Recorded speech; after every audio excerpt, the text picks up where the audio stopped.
In today's video, we're going to be talking about the TV show You, focusing primarily on its main character, Joe Goldberg.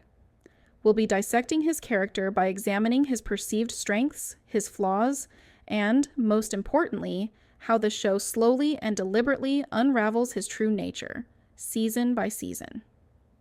As the series progresses, the audience is gradually separated from Joe, from his narrative control, and from the illusion of his sanity. You is a psychological thriller that follows Joe Goldberg, a charming bookstore manager whose idea of love slowly reveals itself to be obsession, control, and violence. Told largely through Joe's inner monologue, the show places the audience in an unsettling position. We are forced to see the world through the eyes of a stalker. So, who is Joe Goldberg? Joe is presented as intelligent, soft-spoken, emotionally articulate, and outwardly gentle. He frames himself as a romantic, a protector, and a misunderstood man who just loves too much, while constantly justifying manipulation, stalking, and even murder. This contradiction is central to his character. To understand Joe, we have to start with his past. Joe was abandoned and neglected as a child, exposed early to violence and moral ambiguity. He was later raised by Mr. Mooney, who normalized punishment, control, and confinement. These experiences shaped Joe's distorted beliefs about love, ownership, and the idea of saving people. One of the most important tropes the show presents is Joe's unresolved maternal trauma, what are often referred to as his mommy issues. One of the most formative moments of Joe's life is when he shoots and kills his mother's abusive boyfriend. This moment cements several core beliefs. That violence can be justified if it is protective, that murder can be moral if the victim is framed as bad, and that love may require destruction. Learning this during one's formative years changes a person, whether they want it to or not. And crucially, Joe is psychologically rewarded for this act. He is not punished, he is validated. He genuinely believes he did the right thing. But the most damaging part comes after. Joe's mother abandons him, not out of cruelty, but fear and inability. To Joe, however, this is catastrophic. The woman he loved, protected, and idealized chooses herself and leaves him behind for a new life and a new child. This creates a deep abandonment wound, a belief that love is conditional, and a terror of being left when someone truly sees who he is. From this point onward, Joe unconsciously adopts a core rule. If I control love, it cannot leave me. Mr. Mooney further reinforces this worldview. As Joe's guardian, he normalizes abuse under the guise of discipline. He uses confinement, most notably the glass cage, as punishment, frames cruelty as correction, and encourages emotional suppression. He teaches Joe that people need to be controlled for their own good. That isolation is corrective, and that power is equivalent to care. This is where Joe learns to intellectualize harm. Joe does not present as overtly narcissistic, and that is precisely what makes him dangerous. His narcissism is covert. He sees himself as uniquely self-aware. He believes he loves better than other men. He positions himself as morally superior to those he judges. His ego is rooted in difference, the belief that he is not like other men. This belief allows him to excuse every boundary violation as necessary, every murder as unfortunate, and every obsession as devotion. A major reason audiences empathized with Joe, especially in the earlier seasons, was not accidental. It was intentional. The show gives Joe narrative control, shows his trauma before his crimes, and allows his intentions to sound reasonable before his actions contradict them. We are emotionally manipulated in the same way his victims are, and in the same way Joe manipulates himself through vulnerability, reflection, and selective honesty. The empathy isn't a flaw in the audience, it's the experiment. Joe's 3 most significant relationships illustrate this clearly. Beck is not loved, she is projected onto. Joe does not love Beck as she is. He loves the version of her that confirms his self-image as a savior. When Beck becomes real, flawed, inconsistent, autonomous, she becomes disposable. Love Quinn is Joe's mirror, and one of the most important relationships in the series. She terrifies him because she exposes his hypocrisy. She sees him clearly, matches his violence, and removes the moral hierarchy Joe depends on. He doesn't hate Love because she's dangerous. He hates her because she destroys his self-image as the good one. Her violence isn't worse than his, it's simply unromanticized. Marianne represents Joe's final attempt at redemption. With her, he wants to believe he can choose differently. But the pattern persists because Joe has never addressed the root issue. Control, not love, motivates him.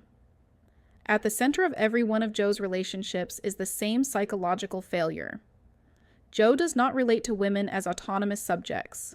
He relates to them as internal objects, mental constructs designed to regulate his emotions, validate his identity, and stabilize his fragile sense of self. This is not love.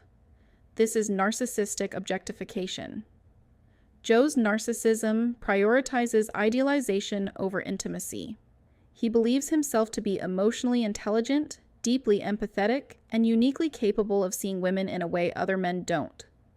But what Joe actually sees is potential, projection, and fantasy. From the moment he fixates on a woman, he constructs a version of her that exists for him. He doesn't ask who she is, he decides who she should be. In every relationship, women function as mirrors, confirming that he is good, that he is different, and that his violence is justified.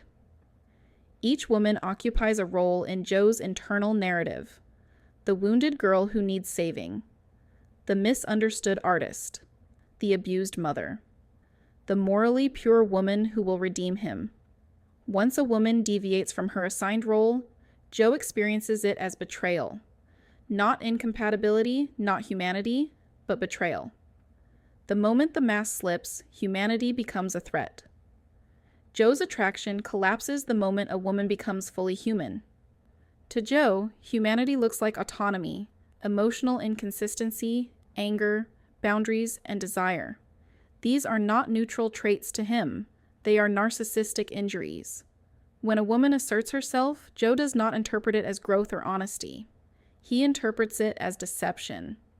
This is why Joe's worldview is inherently misogynistic, not because he openly hates women, but because he denies them full subjecthood.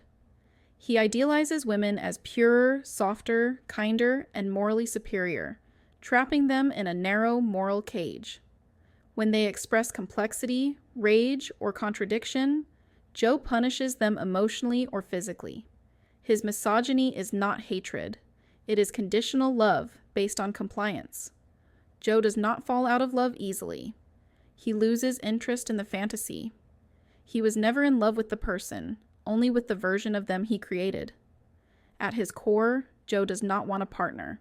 He wants validation he never received from his mother, control he never had as a child, redemption he believes he is owed, and emotional regulation he has never learned.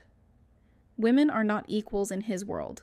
They are recruited as emotional labor. When they stop serving that purpose, Joe convinces himself they were never real to begin with. This is why the show's critique matters. You exposes how misogyny can exist inside softness, empathy, and progressive language. Joe doesn't initially sound like a monster. He sounds like a man who believes women owe him meaning. And that is far more dangerous. Joe's pretty privilege plays a crucial role. His attractiveness softens his violence, lowers threat perception, and signals safety. The same behavior in a less attractive man would read as predatory immediately. His personality amplifies this. His emotional intelligence is real, and it is weaponized. Predators are rarely socially inept. They are often emotionally fluent. Each season removes one illusion. Season 1 dismantles romance. Season 2 dismantles moral superiority. Season 3 exposes hypocrisy.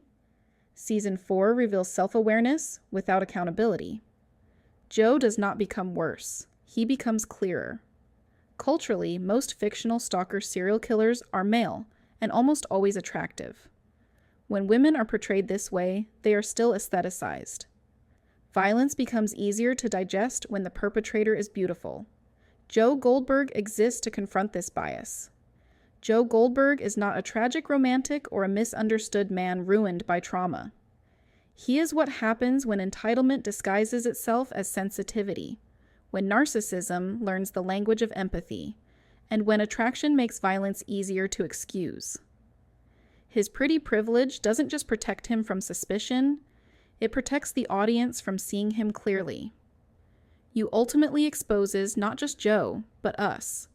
How quickly we confuse narration with truth, vulnerability with goodness, and charm with safety. Joe doesn't fail at love because he's broken. He fails because he refuses to see women as fully human. Joe Goldberg isn't dangerous because he's a monster. He's dangerous because he looks like someone we'd trust.